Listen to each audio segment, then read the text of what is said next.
Khan at this point, disgusted and revolted by the smell, gave the command to load the corpses onto catapults and then had them launched into the city. By 1346, tales of a strange disease had begun to filter their way west.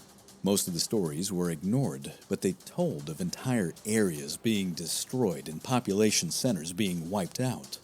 Vast tracts of China and India lay dying of a mysterious pestilence, and the disease, like the stories about it, were making their way west. In less than a year, it had spread across the Don and the Volga rivers, descended into the Crimean Peninsula, and onto an unsuspecting Tartar army.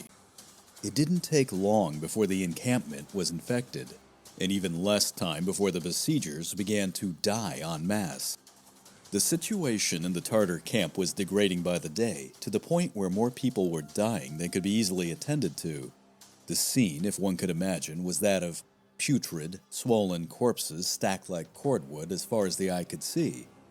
But perhaps what motivated the survivors to action was not so much the sight, but rather the disgusting, gut-wrenching stench. The Khan at this point, disgusted and revolted by the smell, gave the command to load the corpses onto catapults and then had them launched into the city. His hope was that the smell would accomplish what his army couldn't, that is, to drive the inhabitants to surrender. Now keep in mind that the bodies were well into the phases of decomposition by the time they were weaponized. What's more, as the body rots, gases form within the various layers, fascia, and internal organs. It essentially putrefies. Thus, when it's launched with sufficient velocity and upon hitting a stone structure at the end of their trajectory, they wouldn't just impact and fall down. Rather, some would explode into chunks and aerosolized fragments, spraying an entire area and showering those unfortunate enough to be below. This went on for weeks. The city was essentially inundated with remains. The rats that were infesting the camp would follow the scent in short order, and with them, the plague entered the city.